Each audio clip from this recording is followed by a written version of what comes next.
네, 안녕하십니까. 이번 시간에는 사례 14번 같이 보겠습니다. 사례 설문 보시고요. 강남 사거리에는 신호등 사건 관련된 문제인데요. 2012년도 경감승진 시험 문제에서 신호등 사건 문제가 출제가 됐었죠. 그때 나왔던 것은 가변차로였었습니다.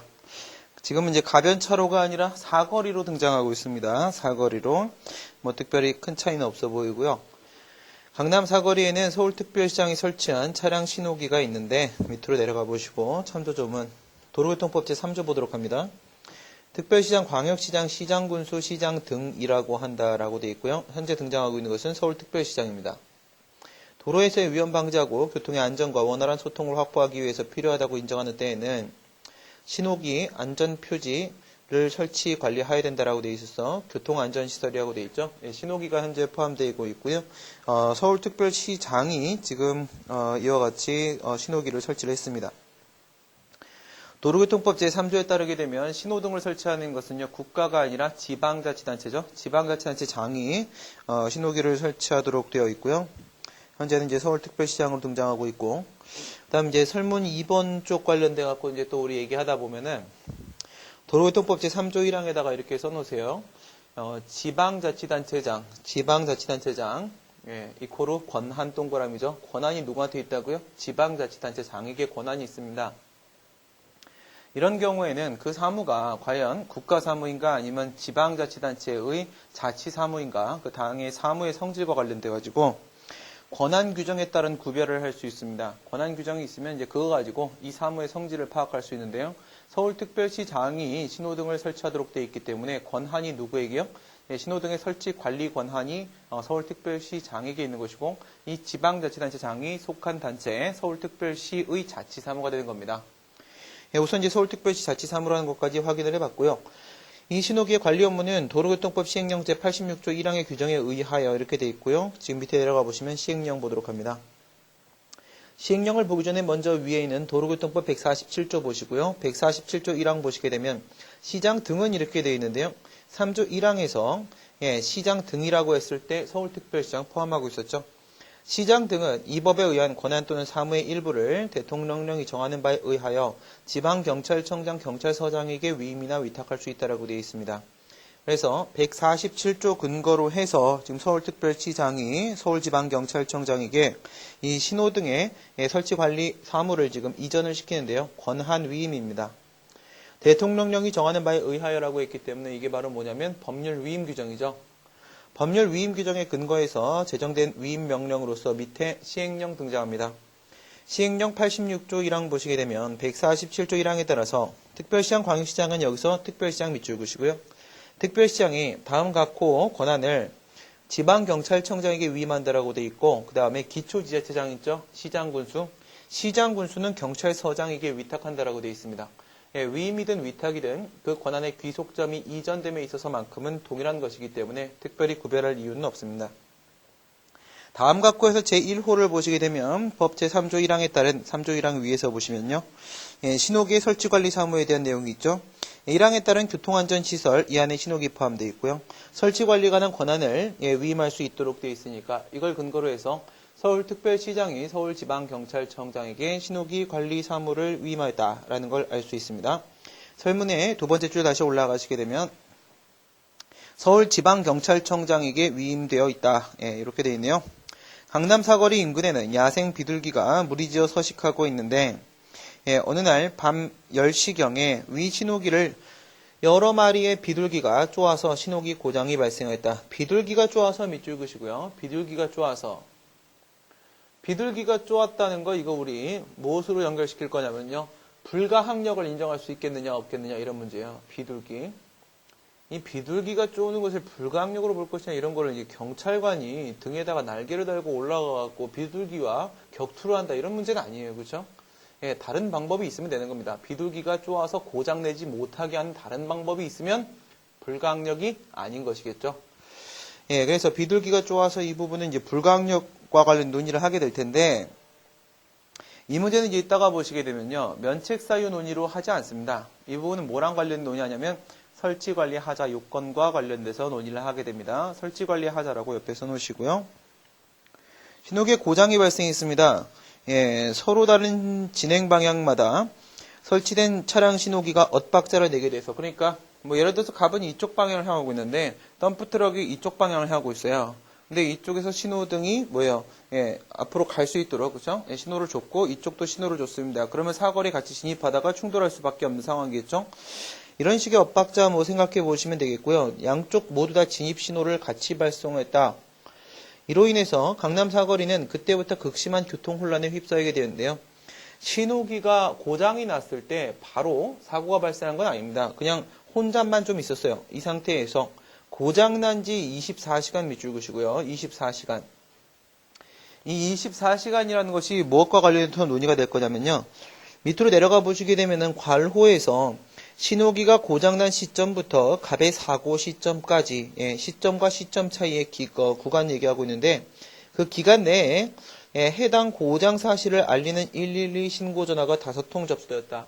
여기서 이제 사용해야 될 게 뭐냐면, 신호기 고장 시점부터 사고 시점까지 뭐라고요? 위에서부터 5번째 줄 24시간 동안입니다. 그렇죠? 연결 짓게 되면 24시간 동안에 5통의 신고가 있었던 것이죠. 다음날 밤 10시경, 이게 이제 24시간 지난 때가 될 것이고요. 이곳을 지나던 갑은 녹색의 차량 신호, 진입 신호를 보고 사거리에 진입을 했습니다. 그런데 다른 방향에서 역시 녹색 차량 신호등을 보고 이쪽에도 진입 신호를 줬고요. 이것이 바로 엇박자죠. 사거리에 진입한 덤프트럭과 부딪히는 교통사고를 당해서 사고가 발생했는데 밑줄 갈비뼈가 부러지는 상해의 밑줄 그시고 뭐예요? 신체상 법익침해입니다. 생명상 법익이나 신체상 법익침해의 경우에 있어서는 특별히 사익보호성 논의가 없다고 하더라도 바로 손해요건 충족이 가능합니다. 그래서 신체상 법익침해 갈비뼈가 부러지는 상해 문제가 발생했고요. 한편 신호기가 고장난 시점부터 지금까지 상황은 뭐냐면 국배법 5조 상황이에요. 국배법 5조. 그런데 이제 괄호부터 국배법 2조가 등장합니다. 고장 시점부터 사고 시점까지 112 신고 전화가 5통이나 접수되었다. 그런데 아무런 조치를 취하지 않았는데 밑줄 아무런 조치를 취하지 않았는데 이게 바로 뭐예요? 부작이죠. 부작이. 지금 이 논의는 2조와 관련된 문제니까 아무런 조치를 취하지 아니했다와 관련돼서 위법한 부작에 따른 손해배상 문제 국배법 2조와 관련된 논의가 또 들어갑니다.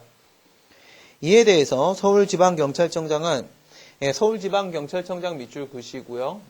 지금 공무원을 누구로 잡는 거죠? 서울지방경찰청장으로 잡는 겁니다.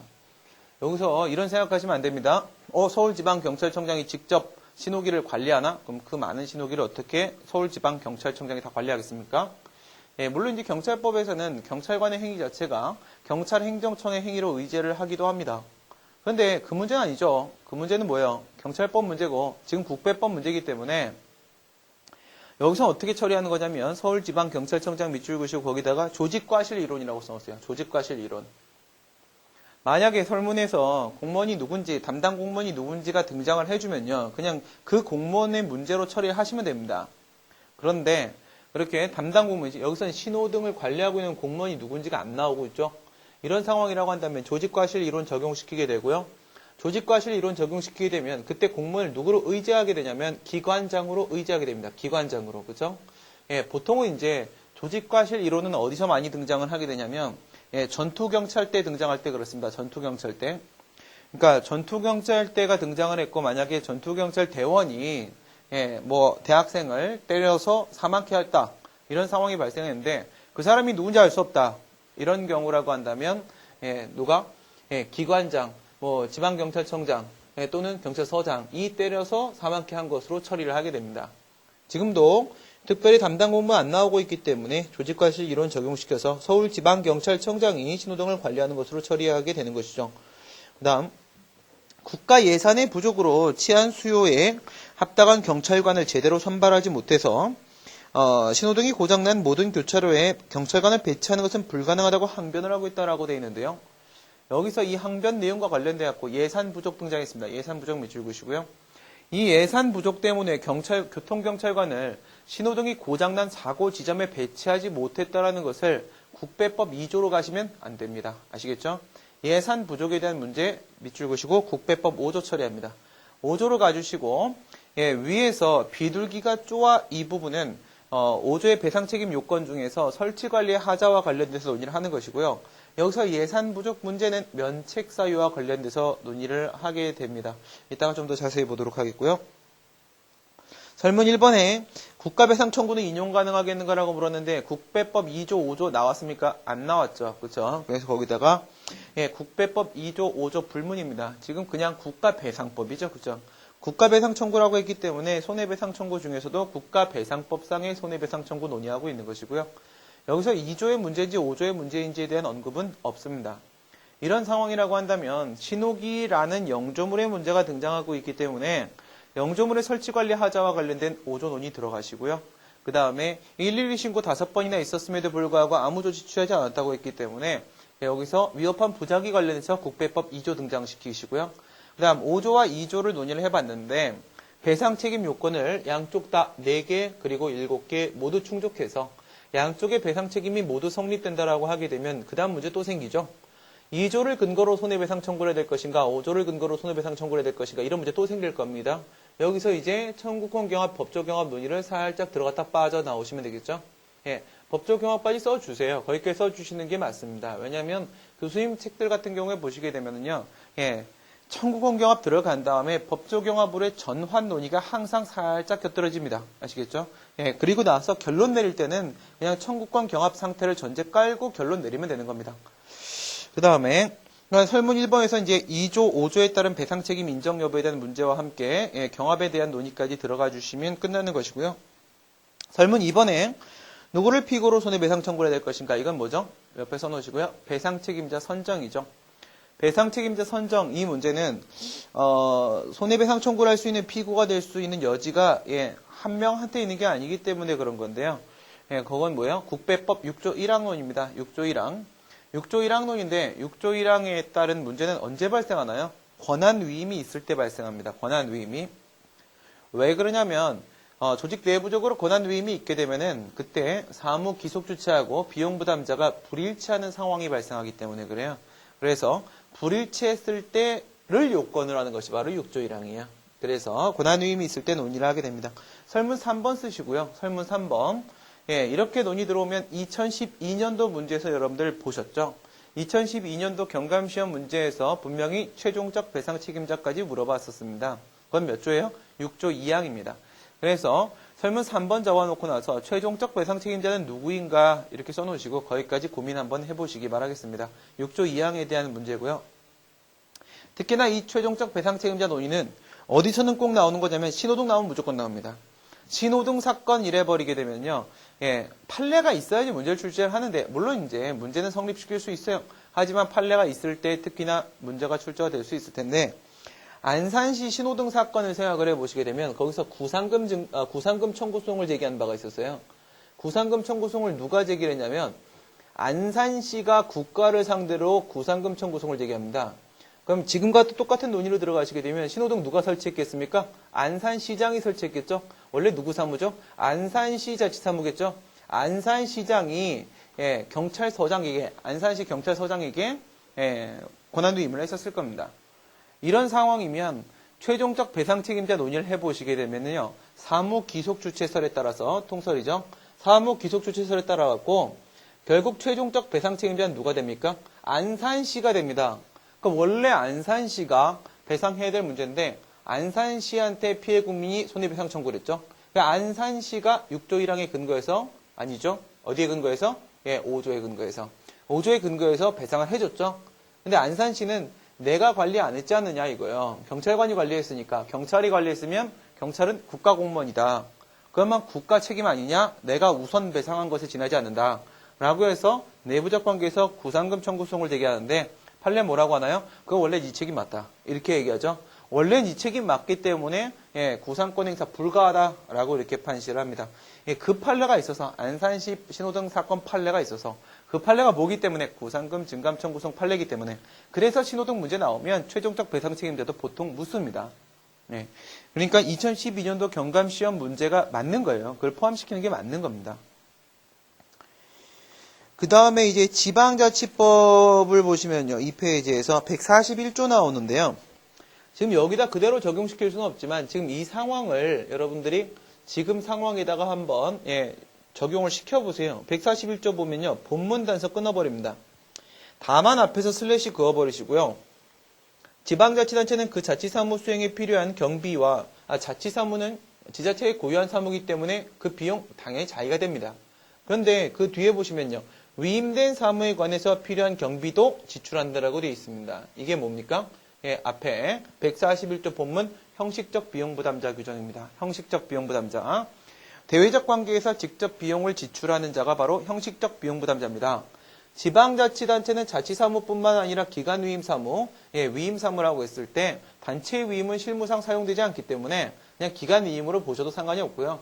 이렇게 했을 때 위임사무에 대한 비용도 지자체가 된다. 이게 바로 형식적 비용부담자가 지자체다. 이렇게 얘기를 하는 겁니다. 근데 현재는 형식적 비용부담자가 누가 됩니까?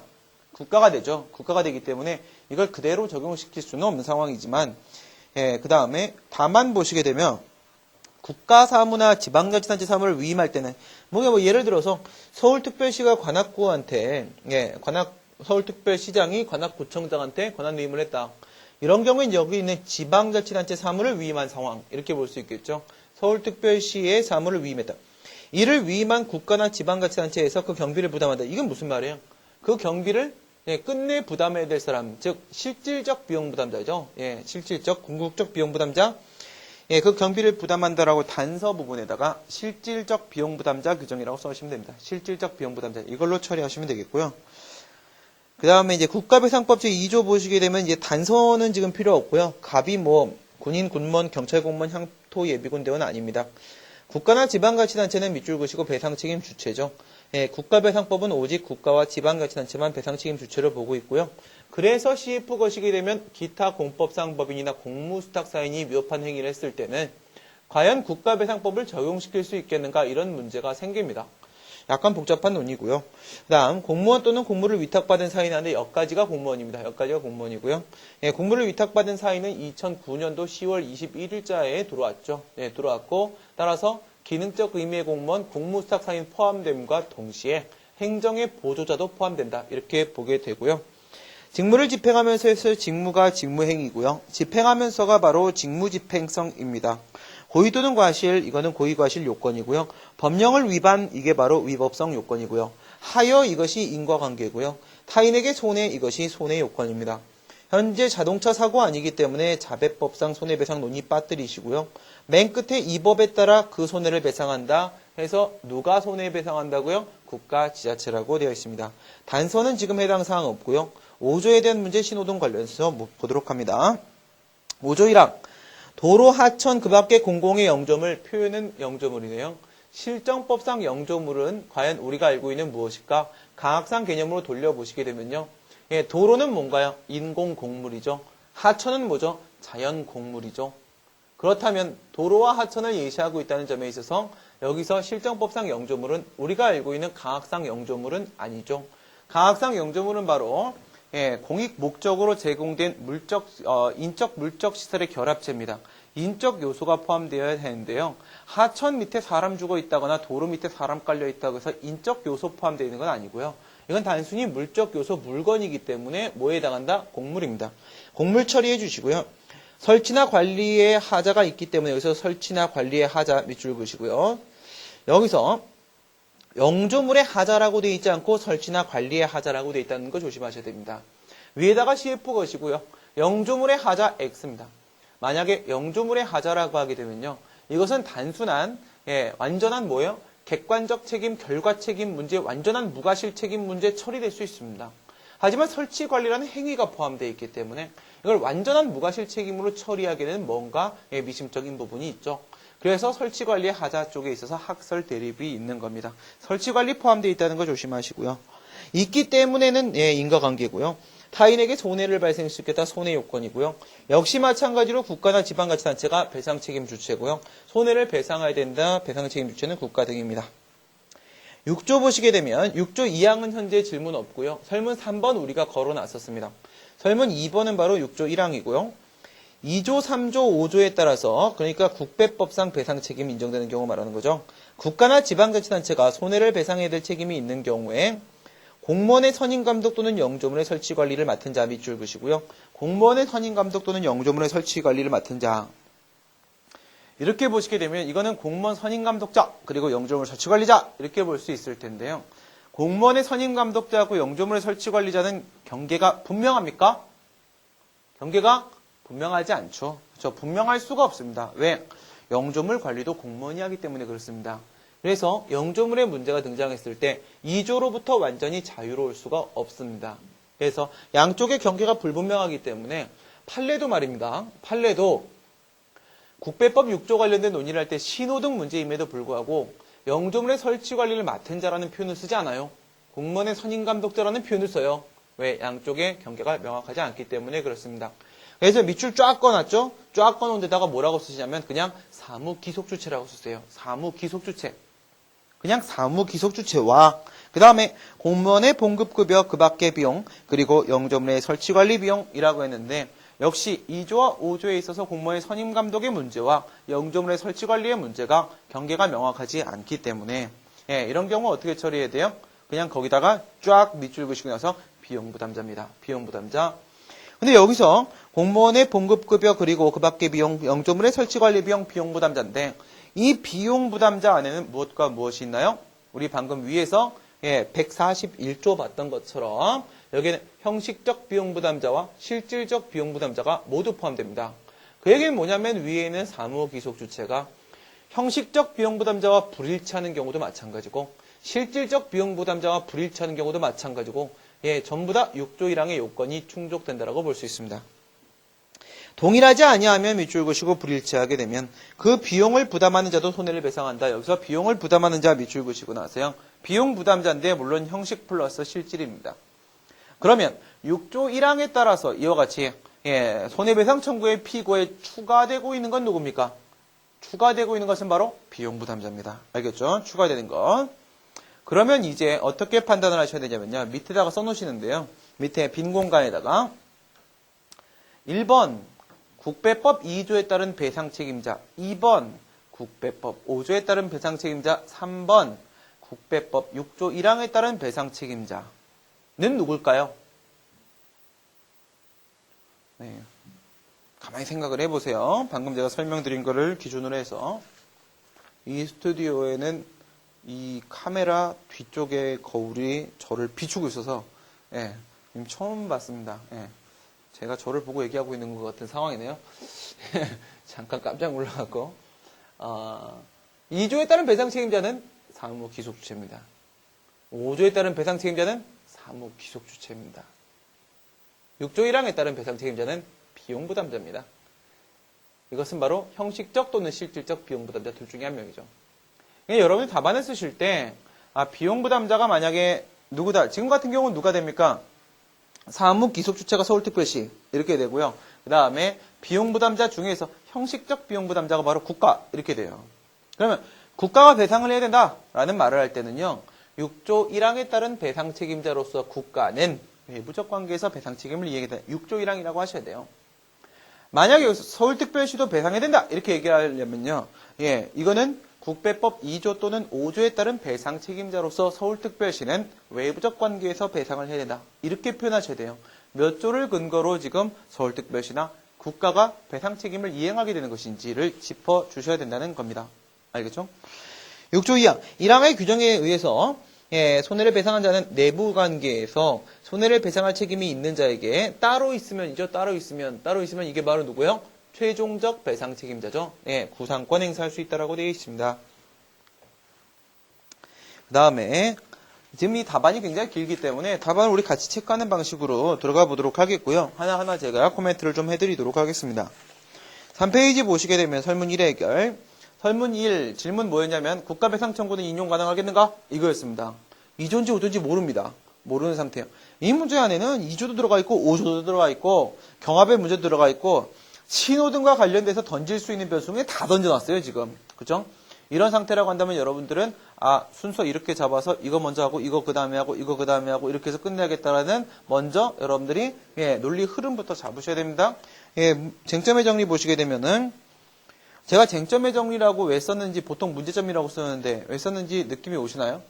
물론 쟁점이 그거니까. 그렇긴 한데 바로 밑에 문제점이 들어가야 돼갖고 5조도 하나 검토하고 2조도 하나 검토해야 되고 해야 되는데 문제점에 문제점 그러면 좀 어색하죠. 그래서 쟁점에 정리하고 쓴 것이고요.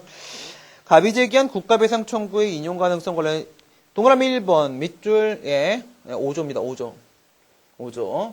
그러니까 지금 여러분들이 강의를 보시면서 다운을 받으시고 계실 텐데, 그쵸? 예, PDF 파일로 다운 받으시는 분들 같은 경우에는 여기 제가 빨간색 처리가 돼 있어요. 5조에. 그쵸? 예, 그렇게 칼라로 프린트 하시는 분들 가끔 계시던데요. 예, 칼라 프린트 하시는 분들은 제가 얘기하는 쪽이 칼라가 돼 있을 거예요. 그쵸? 밑줄에 안 그셔도 될 겁니다. 그 다음 두 번째 국가배상법 2조. 공무원의 직무상 불법행위로 손해배상 책임. 이거 왜 논의하는 거죠? 예, 5통의 112 신고. 이것 때문에 그렇고요. 그 다음, 만약 둘 다 인정된다면 이런 것 좀 이용해 보세요. 전환 변수. 만약 이렇다면 이렇게 하고 들어가는 거. 예, 그렇게 될 거니까. 그러니까 여러분들이 분명히 개요를 짰을 거 아니겠습니까? 개요를 짰는데 둘 중에 하나만 인정되고 하나가 인정 안 돼. 이러면 이런 논의 하지 마세요. 그렇죠? 예, 뭐라고 하냐면 쟁점의 정리에서는 2조 되는지 5조 되는지 보겠다. 여기까지만 딱 쓰고 예, 그리고 나서 뒤에 갖고 뭐 그런 논의를 추가한다고 할지라도 우리가 만약 이렇다면이라는 것은 개요짜 봤을 때 그쪽 방향 맞기 때문에 그런 겁니다. 알겠죠? 예, 그 다음에 모두 인정되면은 무엇을 근거로 손해배상 청구? 무엇은요? 2조와 5조. 무엇을 근거로? 그 다음에 첫 번째 5조부터 들어가 보도록 합니다. 5조의 배상 책임 인정될까? 요건 보셔야겠죠? 성립 요건. 예, 특히나 뭐가 문제가 되냐? 여기선 예산 부족 여기 포함되는 겁니다. 아까 예산 부족 내용이 아까 뭐라고 돼 있었어요? 교통경찰관을 사고 지점에 배치할 수 없었다라고 돼 있어서 그걸 2조로 끌어내시면 안 돼요. 시작점이 바로 예산 때문입니다. 예산 때문에. 알겠죠? 예, 논리적으로 사고하셔야 돼요. 논리적으로. 그 경찰사랑 카페에서 어떤 분이 행정법은 암기일까 이해일까 막 이렇게 이해입니다. 100%입니다. 외울 수 없어요. 절대 외울 수 없습니다. 근데 지금 외워서 합격하신 분들 계신데 그분들은 진짜 각고의 노력이 있었기 때문에 그런 겁니다. 진짜 통째로 다 외울 만큼 얼마나 열심히 하셨겠습니까? 근데 그렇게 열심히 하고 싶으세요? 아니죠. 우리의 목적은 합격과 승진이지 우리의 목적이 열심은 아닙니다. 그렇죠? 물론 이제 제가 아는 분들 같은 경우에는 정말 훌륭하세요. 정말 너무 훌륭하신 게 그냥 저랑 너무너무 친해갖고 그냥 이렇게 뭐 있다가 새로 나온 책을 좀 보내달라고 하셔가지고 예 뭐 그러겠습니다. 보내드립니다. 평소에도 공부를 되게 열심히 하시더라고요. 그러니까 경찰관이 법을 집행하는 건데 그것이 이제 형법이나 아니면 뭐 경찰행정법 이런 것들을 잘 알고 있으면 특히나 직무조치 굉장히 복잡하지 않습니까? 정확히 알고 있어야지 정확하게 법을 집행할 수 있다. 그것이 오히려 경찰관 자신을 보호하는 방법이 될 수도 있다. 이런 얘기를 하시면서 정말 열심히 공부를 하시고 저한테도 이런 상황에서는 어떻게 판단하는 게 맞을까요? 라는 실제 상황들을 많이 말씀하시던데요. 그거는 이제 합격하고 나서 그 다음 상황이고요. 우선은 합격이 목적이니까 여러분들 객관식 열심히 하셔야 되고요. 그렇죠? 형법도 열심히 준비하시고 그 다음에 실무도 열심히 준비하시고 하셔야 되기 때문에 최소한으로 공부를 하시려면 이해를 중심으로 하시는 것이 오히려 공부량을 줄입니다. 동그라미 1번에서 비둘기가 쪼아 신호기에 고장이 발생한 것임에도 불구하고 설치 또는 관리하자가 인정될 수 있겠는가? 설치 또는 관리하자 밑줄 그시고 나서요. 뭐라고 쓰시냐면 절충설이라고 써주세요. 절충설. 절충설을 우리가 따르게 되기 때문에 절충설이 현재의 다수설이죠. 그러면 절충설을 따르게 되면 그 안에 설치관리하자를 인정시킴에 있어서 어떤 요건이 추가로 포함되냐면요. 안전학과 자기의무 위반이라는 부분이 포함됩니다. 지금 여기서 비둘기 못 쫓은 게 과연 국가의 안전 의무를 위반했다라고 볼 수 있겠는가 이런 문제로 들어가요. 면책 사유 논의가 아니라는 겁니다. 알겠죠? 이 유사한 문제에서 사시 문제 기출해서 교수님이 강평을 하시면서 그러십니다. 엄연히 네가 절충설을 따라놓고 나서 불가항력의 문제를 이 비둘기가 불가항력 문제 아닙니까? 불가항력의 문제를 면책 사유 쪽으로 빼내서 논의를 하고 있다는 것 자체는 이미 논리 모순이어서 점수를 줄 수 없다는 강평이 있습니다. 이따가 좀 더 자세히 보도록 하고요. 이건 설치관리하자는 요건과 관련해서 논의하는 겁니다. 불가항력 문제와 관련돼서 논의하는 것이죠. 국가 예산 부족으로 인해서 신호등 고장난 교차로에 사거리죠. 거기다가 경찰관 배치 못한 주관적 사정 밑줄 그시고 이것이 과연 면책사유이겠는가? 이건 면책사유 논의가 맞아요. 그걸 여러분들이 느끼셔야 되는데 이따가 뒤에서 보고요. 영조물의 설치관리 하자로 인한 국가배상 책임이라는 것은 뭐 5조 그대로 써주시면 됩니다. 그 다음 법적 성질. 요거 그냥 원래 넣었다 빼는 겁니다. 법적 성질 쓰셔야 돼요. 무과실 책임이란 얘기 하시는 겁니다. 너 아까 전에 완전한 무과실 책임 아니라면서 이렇게 얘기하실 수도 있는데요. 분명히 지금 그렇게 말씀하셨잖아요. 완전한 무과실 책임이 아니라고 했지 무과실 책임이 아니라고 안 했습니다. 그렇죠? 완전한 무과실 책임과 무과실 책임의 차이는 무엇인가 뒤에서 같이 보도록 합니다. 국가배상법 제5조는 고의과실 요건 밑줄 그시고 X 이런 게 없어요. 국가배상법 2조에는 고의 또는 과실에 대한 요건이 있는데 여기 없죠. 이거 있으면 과실 책임이죠. 그렇죠? 왜? 고의는 중과실과 사실상 쌤쌤이에요. 그죠? 이번에 판례 나왔습니다. 고의는 중과실과 쌤쌤이다라는 판례가 나왔어요. 결국 과실 중에 일종으로 볼 수 있겠죠. 넓게 보면. 5조 보시게 되면 5조에는 면책사유 규정, 면책사유 밑줄 그시고요. 면책사유 뭐랑 비교하시는 거죠? 민법 758조랑 비교하시는 겁니다. 758조에는 면책사유 규정이 있더라 이겁니다. 그런데 국배법 5조에는 면책사유 규정이 없더라 이겁니다. 면책사유라는 것은 바로 상대방의 과실을 면책시키는 겁니다. 그렇기 때문에 과실이 전제가 깔리고 있습니다. 과실의 전제가 깔리기 때문에 면책사유 규정이 있으면 그것은 바로 과실 책임 문제로 처리하는 거예요. 그렇죠? 면책사유 규정이 있으면 뭐라고요? 과실 책임이요. 없다는 거죠. 그렇기 때문에 무과실 책임의 문제다 이렇게 보는 겁니다. 헌법상 기본권 별표 쳐놓으시고 써야 됩니다. 이게 조심해야 될 문제가 있죠. 공제책이 결정적으로 다 잘못하고 있는 게 바로 그거예요. 지난번에 앞부분에서 2조 논의하면서 그런 게 있었습니다. 2조 논의하면서 면책사유를 논의해요. 2조는 기본권이기 때문에 헌법 29조 1항에 근거해서 직접 제정된 헌법상 기본권 규정이기 때문에 면책사유가 존재할 수도 없고요. 논의를 들어갈 수도 없습니다. 그래서 면책사유 논의를 2조에서 하면 그거는 꽈락이에요. 그 다음에 5조에서 면책사유 논의가 핵심 아닙니까? 특히나 불가항력 이런 것들과 관련이 되었고 교과서가 왜 불가항력을 설치관리 하자가 아니라 면책사유 쪽과 관련돼서 논의를 하냐면요. 잘못된 거거든요. 교수님들도 그거 잘못됐다고 인정하세요. 근데 그렇게밖에 쓸 수 없었다고 말씀하시죠. 왜 그러냐면 불가항력의 문제는 엄연히 설치관리 하자와 요건과 관련된 문제예요. 그런데도 불구하고 면책사유 쪽에서 교과서가 설명하는 이유는 뭐냐면 교과서는 일반적 이론을 설명하는 것이지 사례와 같은 구체적 사건을 적용시켜 논의하는 것이 아니기 때문에 그 순간 뭐라 말할 수가 없습니다. 교과서에는 서술할 수 있는 한계가 있어요. 그렇기 때문에 면책사유라는 목차에서 논의를 하긴 하지만 불가항력은 어디서 하는 거라고요? 설치관리 하자 요건에서 하는 겁니다. 근데 이와 같은 불가항력에 따른 설치관리하자 문제이든 아니면 진짜 예산 부족이나 재정 적자와 같은 면책사유 논의이든 광의 면책사유라고 봤을 때 이 면책사유 논의가 나올 수 있는 것은요. 뭐기 때문이라고요? 비교해 보세요. 2조는 기본권이기 때문에 면책사유가 있을 수가 없다고요. 5조는 면책사유 논의하잖아요. 이게 핵심이잖아요. 그것은 바로 기본권이 아니란 뜻이 아니겠습니까? 그렇죠? 법률적 권리라는 말입니다. 법률적 권리. 그게 뭐가 중요해? 이걸 기본권이라고 보는 학자들이 있기 때문에 문제가 되는 겁니다. 이걸 기본권이라고 보는 학자들은 면책사유 논의를 안 합니다. 그래서 우리는 법률적 권리라는 말을 하게 되는 거죠. 그렇죠? 판례는 면책사유 인정하지 않습니까? 그렇죠? 재밌는 판례 있죠. 재밌는 판례. 제가 그런 얘기 드렸나요? 이것도 이제 좀 오래됐네요. 언젠가 공항에 가다가 이렇게 택시를 타고 가고 있었는데 기사님이 그 라디오를 켜놓으셨어요. 라디오 켜놨는데 고속도로 판례가 나온 거예요. 고속도로 판례가 나왔다고 뉴스가 나오는 겁니다. 그게 뭐가 재밌다고 그걸 뉴스로 내는지도 모르겠는데 고속도로에 안개가 너무 많아갖고 교통사고가 발생한 겁니다. 근데 왜 안개를 안 치워줬느냐라고 하면서 국가배상 청구를 제기한 겁니다. 그랬더니 판례가 뭐라고 하나요? 안개는 공무원이 치울 수 있는 문제가 아니다. 불가항력이다라고 합니다. 안개를 어떻게 치웁니까? 그렇죠?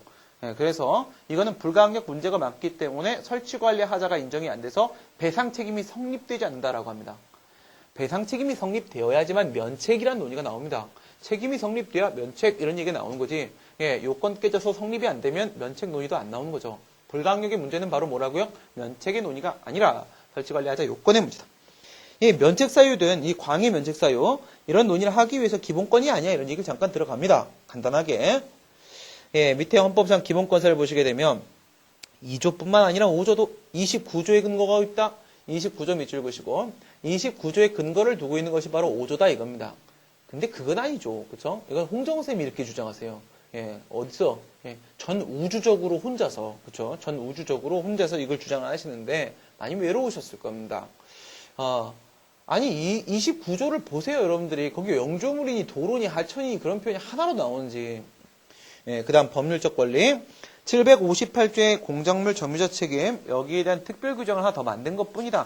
이런 식의 특별 규정 많이 만듭니다. 그죠? 특히나 뭐 행정 절차 같은 경우에는 절차법 엄연히 있는데, 개별법마다 막 절차 규정 막 집어넣고 막 그러죠. 그 다음에 4페이지 보시면, 검토, 법률적 권리다. 29조에는 5조의 영조물이라는 얘기 전혀 안 나온다 이겁니다. 그게 동그라미 1번이고요. 그 다음 동그라미 2번 보시게 되면, 예, 특별한 안전확보 책임 밑줄 그시고, 특별 책임을 인정시키려고 하는 겁니다. 예, 일반 사인과 비교했을 때 국가는 네가 만든 공공시설 좀 제대로 안전 좀 지켜줄래? 이게 바로 5조다 이거죠. 그 다음에 동그라미 3번 보시게 되면 공작물 책임으로도 엔간한 건 다 처리할 수 있어요. 예를 들어 지금 같은 신호등은요. 758조 가지고도 처리할 수 있습니다. 그렇죠? 그런데 뭐가 포함되나요? 그 밑에 보시면 저거 나오죠? 자연물하고 동산 나옵니다. 동산. 자연물하고 동산. 동산 특히나 뭐 권총 빵 이런 거 있죠. 권총이나 예, 아니면 뭐 차량, 군용 차량, 경찰 차량 이런 것들도 있을 수 있고요. 하천 이거를 758로 처리할 수가 없거든요. 그죠? 그래서 확대시킵니다. 특별 책임을 부과함으로써 강화시키고요. 밀도를 강화시키고 더불어서 동산이나 자연물을 포함시켜서 양적 범위를 확대시킵니다. 이게 바로 758과 5조의 차이입니다. 이러기 위해서 만들었다 이거죠. 그래서 법률적 권리다. 법률적 권리와 보면 타다 법률적 권리 밑줄 그시고요. 그리고 이제 뭐예요? 면책 사유 논의 가능. 아시겠죠? 이렇게 됐으니까 면책 사유 논의 가능해집니다. 그 다음에 요건 들어가시고 영조물. 도로와 하천이라고 되어 있으니까 진짜 강학상 영조물 아니고 강학상 곡물 밑줄 그시고 그 다음 이제 뭐예요? 모든 곡물입니다. 모든 곡물. 모든 곡물, 인공곡물, 자연곡물, 공공용물, 공용물, 국공유곡물, 사유곡물, 동산, 부동산 다 들어. 그러니까 뭐 인공곡물, 신호등, 인공곡물이죠. 자연곡물, 예, 하천 포함되고 있습니다. 예, 공공용물, 도로, 예, 도로에 웅덩이 빵 패여갖고 교통사고 났다. 예, 이거 당연히 공공용물이죠. 해당 사항이 있고 그 다음에 공용물, 예, 공용물 이거 어때요? 관공서 청사 이런 것도 있지만 제가 기본 강의할 때 이런 얘기 많이 드리죠. 기본 강의. 예, 여자친구랑 남자친구랑 예, 서울대 담벼락을 걸어가고 있다 이거죠. 담벼락 걸어가고 있는데 행정법을 공부한 네, 여자친구 남자친구다 이거예요. 행정법을 공부하지 않은 여자친구 남자친구는요. 거기서 다쳐도 예, 그냥 참아요. 예, 참습니다. 참아야 돼요. 예. 저도 행정법을 공부하기 전에 예, 서울대한테 당한 게 있어요. 예, 그쪽이 문제를 바꿔서 시험에 떨어졌어요. 예, 문제를 중간에 갑자기 한 40분 만에 바꾸는 겁니다. 본고사를 보는데.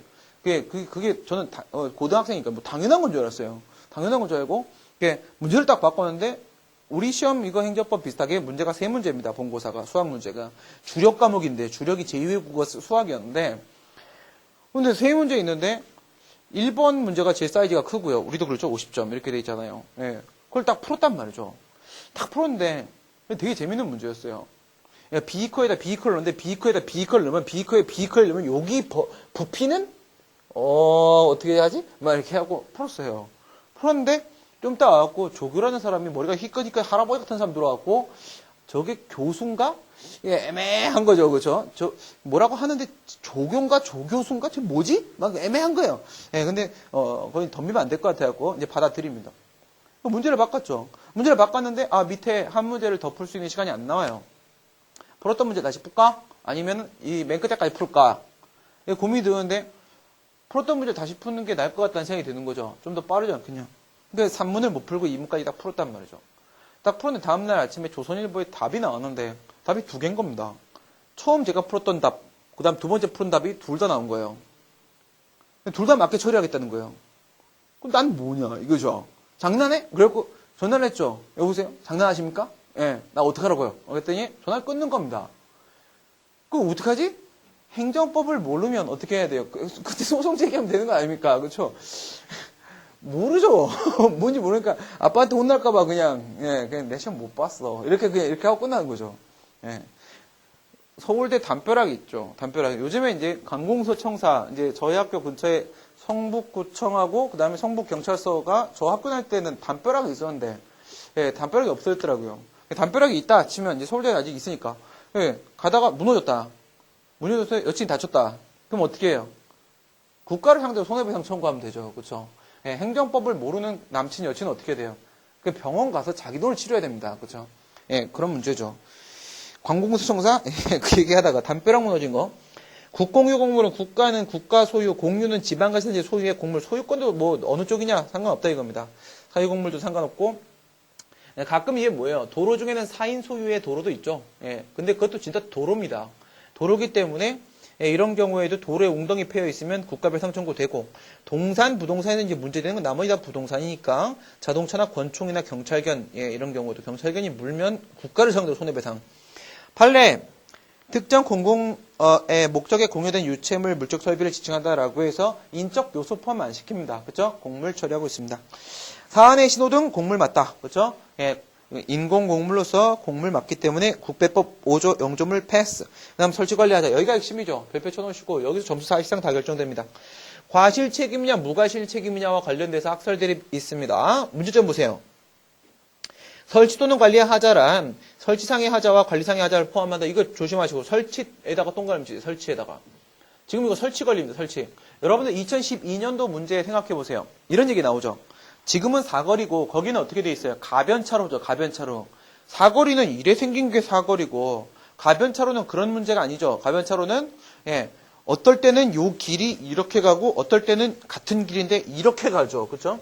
예, 그래서 유동적으로 차량을 예, 러시아워 현상을 해결하기 위해서 만든 건데 그러다가 대형 교통사고 자꾸 나기 때문에 요즘엔 거의 사용하지 않죠. 가변차로 문제였는데 그때 이르죠. 신호등에서 역시 지금 엇박자 나오듯이 오신호가 발생됐는데 그때 이런 말이 나와요. 현재 과학기술 수준으로는 이와 같은 오신호 발송을 막을 수가 없다. 이런 얘기를 하죠. 그때도 우리가 뭘로 처리하나요? 관리상의 하자는 인정될 수 없을지 모르겠지만 설치상의 하자는 인정될 수 있다. 이런 말을 하는 것처럼 지금도 똑같이 처리됩니다. 그래서 지금 같은 경우에도 언제 비둘기가 날라와서 이와 같이 쪼아서 신호등에 고장을 일으킬지는 관리상의 하자는 인정되기 힘들겠지만 그렇다 할지라도 설치상의 하자는 인정시킬 수 있습니다. 그래서 여기서 설치에다가 별표 하나 쳐놓으시고 이를 하자의 중점을 둘 것인가 하자 동그라미 치시면요 오른쪽에 결과 책임이요. 그 다음 설치 또는 관리 하자라고 되어 있는데 설치 또는 관리 이 행위 측면에다 초점 맞추게 되면요 이거 과실 책임 행위 책임 처리가 될 수도 있단 말이죠. 과연 어느 것이 균형 잡힌 해석이 될까요? 객관설 하자에 초점 맞추려고 하죠. 예, 물적 상태 하자만 있으면 된다. 이건 뭐예요? 신호등에서 오신호 발생했으면 게임 끝. 이렇게 하는 겁니다. 신호등에 오신호 발생 이상한 거 아니냐? 물적 상태 하자 있는 거 아니냐? 도로에 웅덩이 패였으면 정말 어쩔 수 없는 상황이어도 상관없어요. 웅덩이 왜 패였는데? 이렇게 하는 게 바로 객관설이에요. 판례가 통상 갖춰야 될 안전성 결여라는 표현을 쓰는데 이게 바로 객관설에 기초한 표현입니다. 통상 갖춰야 될 안전성 결여. 이것은요 단순히 객관적 외면적 상태만 가지고 파악하겠다 이런 얘기예요. 그 다음에 안전의무 위반설. 이 객관설이 이게 바로 이게 뭐예요? 이게 완전한 무과실 책임이에요. 이게 완전한 무과실 책임 처리하는 거예요. 그 다음에 안전의무 위반설. 얘는 이제 뭐라고 하냐면 안전확보 자기의무 위반이 있으면 그러면 설치관리 하자가 인정된다고 합니다. 이건 뭘 요구 안 해요. 물적 상태 하자 안 필요해요. 그러니까 도로가 깨끗해요. 그래도 안전확보 자기의무 위반이 있으면 설치관리 하자가 인정돼요. 무슨 말도 안 되는 소리. 그쵸? 그 다음에 전형적 주관설. 이건 정말 말도 안 되죠. 2조랑 똑같이 보려고 하는 겁니다. 옆에다가 5조 이코르 2조예요. 5조 이코르 2조. 그래서 5조를 완전한 과실 책임으로 봐버립니다. 과실 책임으로. 근데 여기서 조심하셔야 될 게 있습니다, 여러분들. 영조물이 있지 않습니까? 영조물. 여기서 이 영조물에 있어서 우선 영조물의 사용 행위에 대한 문제는 5조가 안 나옵니다. 단순 2조 문제예요. 그렇죠? 예를 들어 권총 오발. 권총을 오발했다. 5조가 개입될 수 있는 여지는 없습니다. 아시겠죠? 경찰 차량을 운전하고 가는데 교통신호를 위반해서 사람을 다치겠다. 5조가 개입될 수 있는 여지는 없습니다. 사용 행위에는 5조가 개입되지 않아요. 아무리 영조물의 문제라고 할지라도. 관리행위입니다. 관리행위. 관리행위일 때 비로소 영조물의 문제. 왜? 영조물의 설치 관리하자 아닙니까? 관리행위일 때. 그리고 이 관리행위가 5조의 문제로 들어갔는데 2조랑 지금처럼 이렇게 같이 결부되려면요. 경합 발생, 같이 결부되려면 예, 영조물 쪽에는 관리행위여야 되고요. 그 다음에 이게 뭐랑 개입돼야 돼요? 플러스 부작이에요. 플러스 부작이. 옆에 써놓으세요. 옆에 뭐라고? 영조물의 관리행위 플러스 부작이 오른쪽 화살표 경합 동그라미. 경합 문제가 생길 수 있어요. 근데 영조물의 사용행위 플러스 부작이 오른쪽 화살표 경합 X. 왜냐면 이건 영조물의 사용행위도 2조 문제고요. 부작위도 2조 문제고요. 이렇게 들어가 버리게 되면 그냥 2조만 있는 거니까 2조와 5조의 경합이라는 건 발생하지 않습니다. 예, 그 다음에 밑으로 내려가시게 되면은 이제, 그 얘기 드리려고 했죠. 영조물에 있어서 말입니다. 옆에다 써놓으세요. 영조물에, 영조물, 관리 담당 공무원, 영조물 관리 담당 공무원, 이렇게 하고 나서 오른쪽 화살표, 주의 의무 위반. 주의 의무 위반. 그러면 오른쪽 화살표, 주관적 과실. 주관적 과실. 이건 과실이에요, 과실. 근데 그게 아니라 영조물 담당 공무원이 아니라요. 영조물 관리자. 관리 담당 공무원이 아니라 관리자 또는 영조물 관리 주체 이런 표현 씁니다. 영조물 관리자, 영조물 관리 주체 뭐 이런 건데 오른쪽 화살표 주의 의무 위반이 아니고요. 안전확보자기 의무 위반. 안전의무 위반입니다. 안전의무 위반. 안전의무 위반 그러면 오른쪽 화살표 이건 주관적 과실이 아니라 뭔데요? 이거는 객관적 과실입니다. 객관적 과실. 객관적 과실. 괄호 열고 무과실 책임입니다. 객관적 과실은 무과실 속에 포함을 시켜요. 객관적 과실은 무과실 책임입니다. 무슨 말씀이냐면 공무원은 주의 의무를 위반해서 과실이 인정된다 이렇게 말하는 거고요. 그것이 아니라 행정 주체죠. 영조물 관리 주체는 행정 주체예요. 국가나 지자체. 국가나 지자체는 주의 의무 위반의 문제가 아니라 안전 의무 위반에 대한 문제로 처리하고 그것은요 객관적 과실에 대한 문제로 처리합니다. 그래서 두 개 비교 잘 해주시고요. 그 표현의 개념을 왔다 갔다 하면요 무슨 말인지 하나도 못 알아듣습니다. 상대방이. 그 다음에 절충서 해보고요. 별표 치시고 이제 이걸로 가는 거죠. 판례도 이거 입장이고. 객관화된 주관설이라고 표현을 하시는 게 박균성 선생님이에요. 박균성 선생님. 5조 국가배상. 박균성 선생님 가장 탁월하시고요. 수정된 객관설 또는 변형된 객관설이라고 표현한 거 밑으로 내려가 보시게 되면 사법연수원 교재에서 이런 표현을 씁니다. 절충설이라는 표현을 쓰지 않고요. 그게 그 말이라 이거예요. 그게 그 말. 객관적 과실의 문제로 보겠다 이겁니다. 객관적 과실의 문제로. 절충설은 둘 다 필요하다고. 곱하기예요. 교집합. 물적 상태 하자하고요. 안전의무 위반하고요. 객관설에 있는 거 가지고 들어오시고요. 안전의무 위반설에 있는 거 가지고 들어오시고요. 두 개를요. 교집합 처리하시게 되면 절충설 됩니다. 위법 무과실 책임설은 이제 정한용 선생님 견해인데요. 위법 무과실 책임설은 좀 이상해요. 뭐 이상하냐면 5조가 행위 책임이랍니다. 5조가 행위 책임, 설치 관리라는 행위 이쪽으로 가요. 행위 책임인데 행위 책임 2조랑 비슷해지네. 과실 책임인가? 라고 했더니 근데 무과실 책임이지. 이래 버리세요. 근데 무과실 책임이지? 이건 뭐냐면 안전의무 위반 문제래요. 설치 관리라는 행위의 문제고 근데 그것이 주의 의무 위반의 문제가 아니라 행정 주체의 안전의무 위반의 문제래요. 근데 또 이제 정한용 선생님 이제 외국에서 공부하고 오셨기 때문에 안전의무라는 표현도 안 써요. 교통안전의무라는 표현 쓰십니다. 무슨 말이에요, 갑자기? 거기다가 몇십 페이지 할애하세요. 교통안전. 시험에 안 되는 게 교수님 책은 항상 뭐예요? 필요한 부분만 보셔야 되는데 처음 공부하실 때는 어디가 필요한지 몰라서 다 읽다가 날 새는 날이 있습니다. 판례 물적 상태 하자. 판례 매학리 사격장 소음 사건 이거는 뭐 너무들 잘 알고 계시죠, 그렇죠? 유명한 판례고요. 매학리 사격장 그 미군 전투기 와갖고 매학리 사격장 바로 한 200-300m 정도 밖에 거리가 없죠. 거기 바로 앞에 여기 마을회관 있고 가봤거든요. 마을회관 이렇게 있고 여기 섬이 있는데 섬. 이 거리가 한 200-300m 밖에 안 돼 보이더라고요. 이 정도밖에 안 되는데 이게 물이 좀 빠지고 나면은 걸어서도 섬까지 갈 수 있는 정도로 얕은 곳이었는데 전투기 와서 진짜 폭격을 하더라고요. 근데 가보니까 주민들이 정신 상태가 아주 안 좋으세요.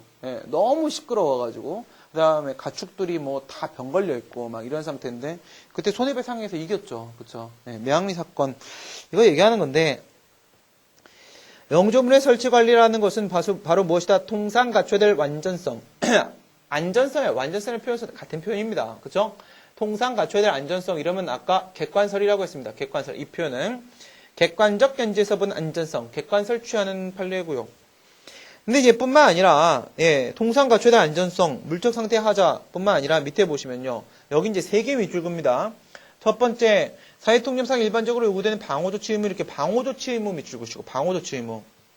방호조치 의무, 손해방지 의무, 교통안전 의무, 안전확보 자기 의무 뭐 다 같은 말입니다. 알겠죠? 다 같은 말인데 한 개 밑줄 그 다음 밑에 예측 가능성, 회피 가능성 밑줄 그시고 뭐 아닙니까? 예측 가능성, 수인 가능성 아닙니다. 수인 하자 승계에서 논의하는 거고요. 수인 가능성, 회피 가능성. 그 다음에 이제 설치 관리 하자 요건이라고 보네요. 그쵸?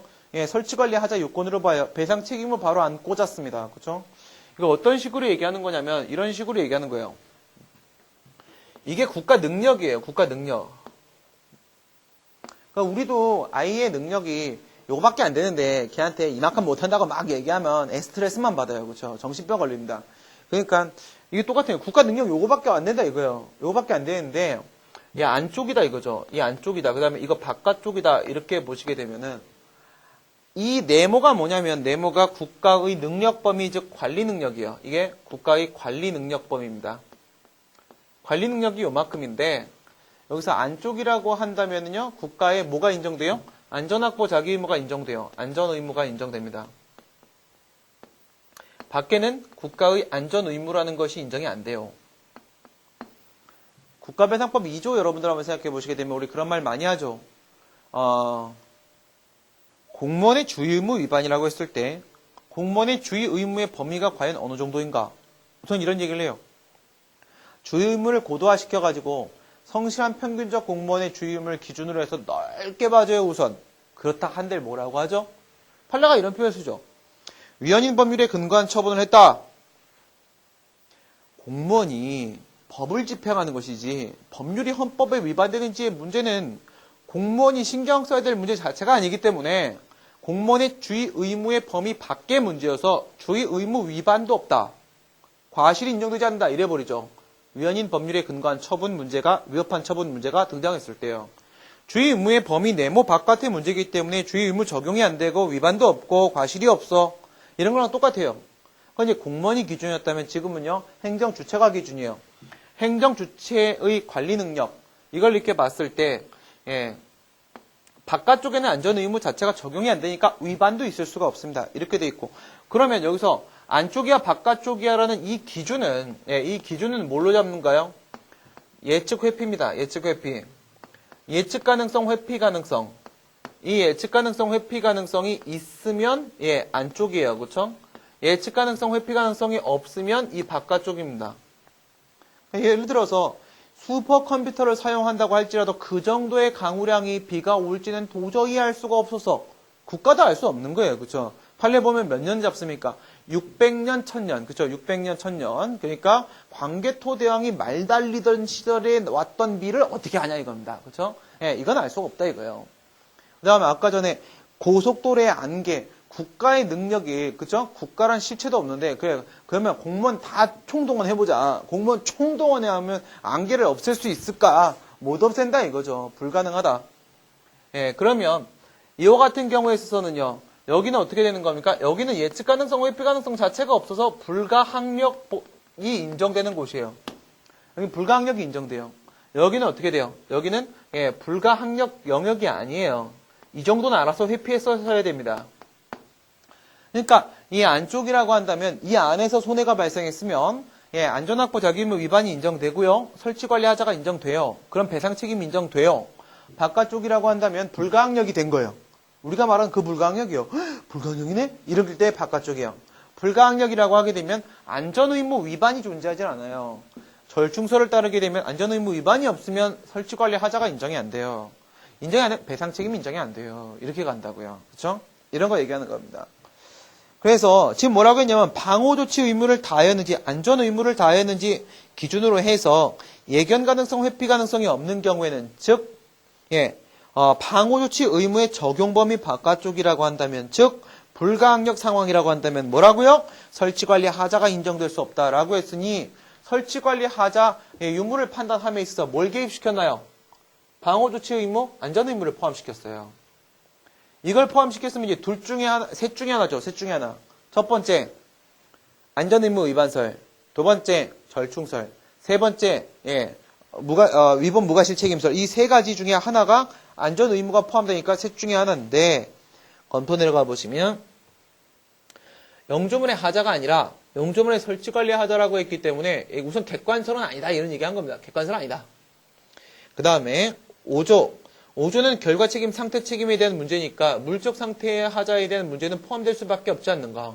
이거 포함 안 시키면 2조랑 뭐가 다르나? 이렇게 되는 거죠. 그러면 이제 뭐가 없어져야 됩니까?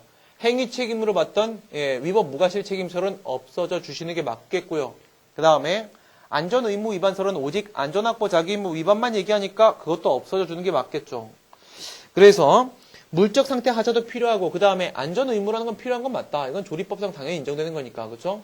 그래서 여기까지 처리하시게 되면 절충설 입장이 됩니다. 그러면 이 안전의무 위반이라는 거랑 관련돼서 뭘 논의하셔야 됩니까? 불가항력이냐 아니냐. 이거 얘기하겠죠. 불가항력 내려가시고 법률적 권리라고 말을 한 이상 불가항력이라는 문제를 개입시켜서 광의의 면책 사유에 대한 논의로 들어가 볼 수 있을 텐데 입증 책임 비둘기가 쪼았다. 이게 도저히 예측 회피가 불가능한 것이다. 라고 말하려면 그 구체적 증거 입증은 누가 한다? 피고행정청이 해라. 피고행정청이 피고가 해라. 피고가. 국가나 지자체죠. 입증은 그쪽에서 해야 되는 것이고 불가항력. 밑에 판례 보시면 600년, 1000년 있습니다. 600년, 1000년 이 정도면 불가항력이죠. 그죠? 관계토대. 그다음에 50년 빈도 강우량 50년. 이승만 정권 그때까지는 알아내야 됩니다. 그죠? 현대사까지는 파악하라 이거죠. 현대사에서의 강우량 정도는. 그다음에 현실적인 결함 제거 가능성이 결여된 경우, 긍정하는 경우 이건 뭔데요? 이것도 이제 조심하라고 제가 여러 번 말씀드리죠. 고속도로에서 운전을 하고 가고 있는데 앞차가 쇠파이프를 떨어뜨리죠. 퉁. 근데 내가 가다가 내 바퀴로 통 또 튕기죠. 갑자기 날아간 그 쇠파이프가 갖고 옆차의 유리창을 뚫고 들어가서 그 운전자를 죽여버리고 말죠. 국가 책임이 있냐 없냐 이거죠. 고속도로에서 발생했으니까 이거 국가 책임이냐 아니냐 이겁니다. 국가 책임이 아니라는 거죠. 근데 여기서 그건 아니라고 했습니다. 조심해야 될 게 날아가는 0.1초 만에 날아가는 쇠파이프를 공무원이 나타나갖고 인터셉터 딱 해갖고 잡아갖고 딱 이건 최후종만 할 수 있어요. 그렇죠? 이렇게 하는 게 아니죠. 그렇죠? 이게 아니라 뭔데요? 30분이나 20분 간격으로 순찰을 했는데 그때까지 쇠파이프가 없었으면 그보다 짧게 올 수는 없잖아. 거의 별표 하나 쳐놓으세요. 지금 문제 풀 때 이런 식의 논리가 필요해요. 뭐냐면 아니 언제 쇠파이프가 떨어질지 어떻게 알고 거기 공무원이 그러면 10m 간격으로 다 이렇게 서 있어야 돼 하루 종일? 못한다 이거죠. 똑같이 비둘기가 언제 와서 신호등을 쫄지를 어떻게 알고 항상 거기 상시적으로 이렇게 다 기다리고 있어야 되냐 이겁니다. 비둘기 올 때까지 교통경찰관이 그런 건 아니라는 거죠. 이런 식의 논리가 약간 포함될 수 있고요. 그 다음에 불가항력이 부정되는 경우 보시게 되면 50년은 50년이고 내부 요인 배제 가능성 이게 바로 2012년도에 경감시험에 출제됐던 바로 그 상황입니다. 그렇죠?